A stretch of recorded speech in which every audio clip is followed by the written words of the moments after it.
What's up, YouTube? It's your boy, Tony Mack, a return of the Mac. What's happening, folks? How y'all doing, man? I hope life treating y'all well, man. I hope life is very blissful for you. And if it's not, man, stay grinding, stay praying, and understand no storm lasts forever, and there's light at the end of the tunnel. Remember that whatever you're going through is light at the end of the tunnel, and no storm lasts forever, y'all. For real. Now, with that being said, y'all, we got a doozy conversation for y'all. And I love it. I love it. T-Mac versus Kobe. And no, I am not going to compare the entire career. We're going to go up in a time machine and we're going to rewind this thing back to 2002 when T-Mac was the scoring champion of the year and Kobe Bryant won his third NBA finals. Or maybe it was his second. I'm not sure. Y'all can get on my case about that. I don't care.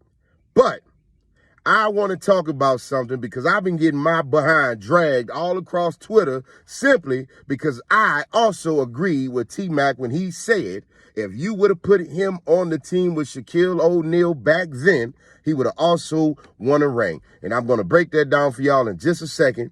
But before I talk about that, I do want to talk about a movie I recently watched that I think everybody y'all should go check out. It's called King Richard, man, about Venus and Serena's father and how he kind of helped coach them and get them to the, the game, basically the tennis thing. Y'all know what their dad, King Richard, Venus and Serena dad and done. Y'all know the story about him in real life, but this is a real good movie, man. And the biggest part of the movie that set out the tone for me, set out the tone for me. The biggest part of the movie that I actually enjoyed is when I really looked at it and understood the lifestyle of Venus and Serena Williams. I realized that Venus Williams was set up to be a champion. She was set up to be the greatest tennis player of all time because all they could afford at the time was to get her training. So everything was about Venus. And unfortunately, Serena Williams pretty much had to tag along as your Venus Williams' sister, Serena. And as much as she was gifted in tennis as well, she didn't get the early training that Venus got. I'm sorry, Serena Williams didn't get the early training as Venus got. You know what I mean? But what's interesting about their lifestyles, as great as Venus became in women's tennis, Serena Williams, without a doubt, went on to become the greatest woman tennis player ever. And all I can imagine is how hard that could have been for Serena Williams to grow up to always have to be in the shadow of your sister, to always got to hear how great your sister is, and Venus this and Venus that. Look how many tournaments she won and all this type of stuff. And the whole time, all Serena Williams ever did was be proud for her sister and be happy for her sister and her sister's achievements. And we all know in human nature, it's only natural for us to be jealous in that situation or feel like, hey, what about me? But Serena Williams didn't do that. She dug deep, worked on her game, grinded, went through the ranks, and as history has unfolded, without a doubt, the greatest woman tennis player of all time is Serena Williams. Ain't that funny? In the family where your other sibling was trained to go on to be the GOAT, and it turned out to be you, the one that nobody probably really saw coming, other than maybe her father. Shout out to King Richard. It's a great film, man. Will Smith did his thing in that one. If y'all haven't seen it, it's an older film. If y'all haven't seen it, y'all got a little time on your hand, go check it out. It's on HBO Max. No, they not paying me any goddamn thing to talk about it. I just wanted to say that to y'all. Now, with that being said, we're talking about hard work and coming from the ashes.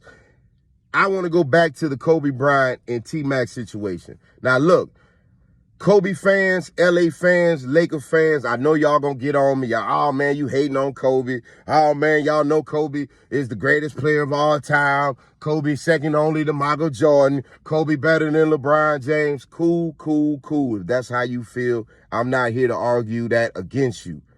I'm only telling y'all in 2002, Kobe wasn't that guy.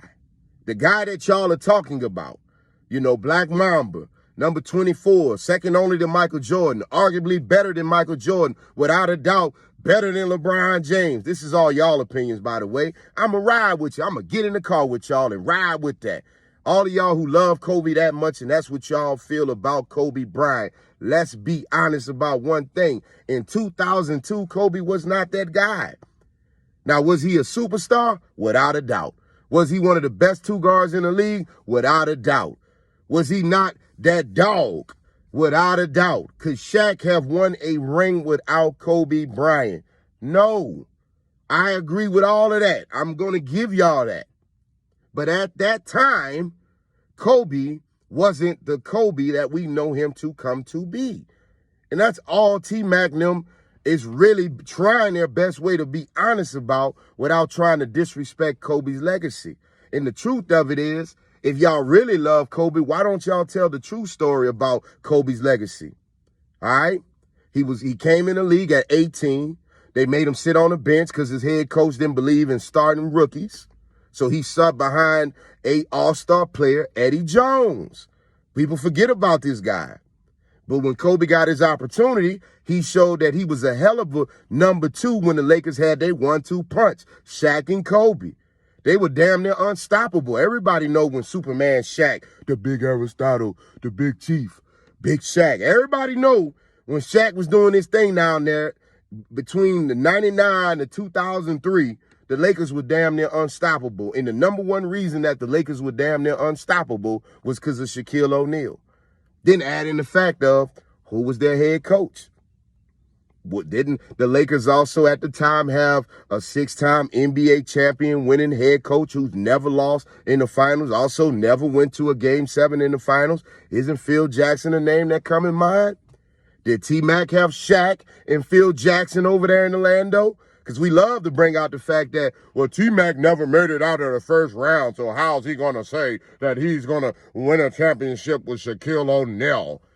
Okay, Kyrie Irving never made it out of the first round or to the first round before LeBron James got there. But when LeBron James got to Cleveland, what happened? Kyrie Irving is now an NBA champion. So is Kevin Love. So I get it. Coulda, woulda, shoulda, houlda, dulda, butta, butta. Probably would never happen. We get it. We don't know time machines. We don't know how to flip this around and flip that around. We just saying, if we go and put our minds and go back in 2002, right? We're going to back to 2002. Who were the guy that we said was the top dog in the league? Was it not Shaquille O'Neal and Allen Iverson? Let's keep it real. I'm talking to the hoods and I'm talking to the black barbershops. We were not having no arguments about the two top dogs in the league, Kobe Bryant and AI. We was not. We got to stop lying about that. And the true legacy of Kobe became something different when Shaquille O'Neal left. Let's make that very clear. Black Mamba didn't turn to Black Mamba until Shaquille O'Neal left.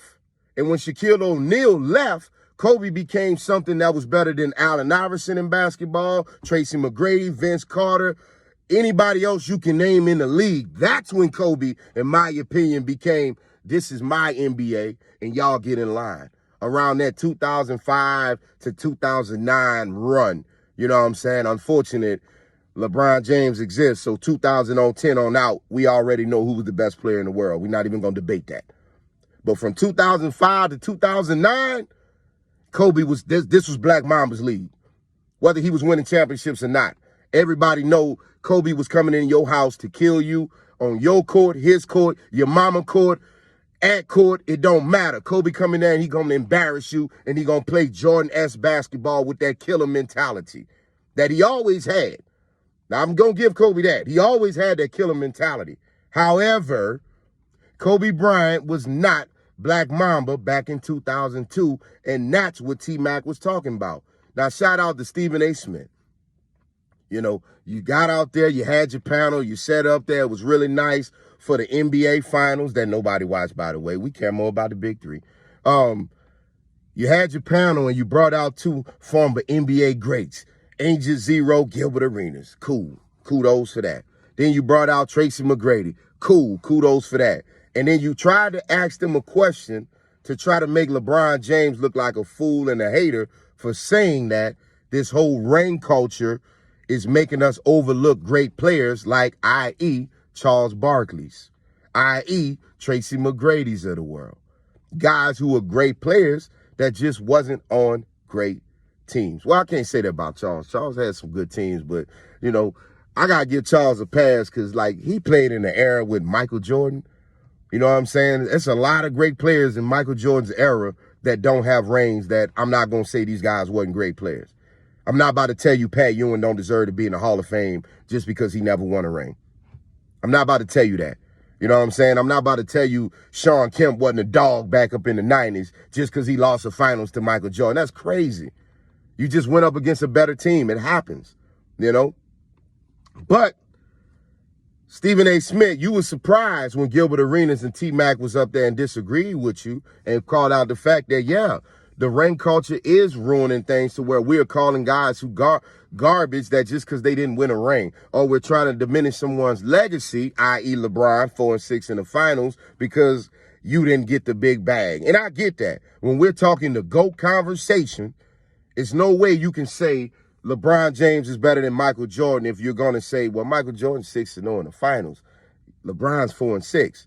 4-6 can never compare to 6-0. I agree with that. I'm not here to eat your lunch with that one.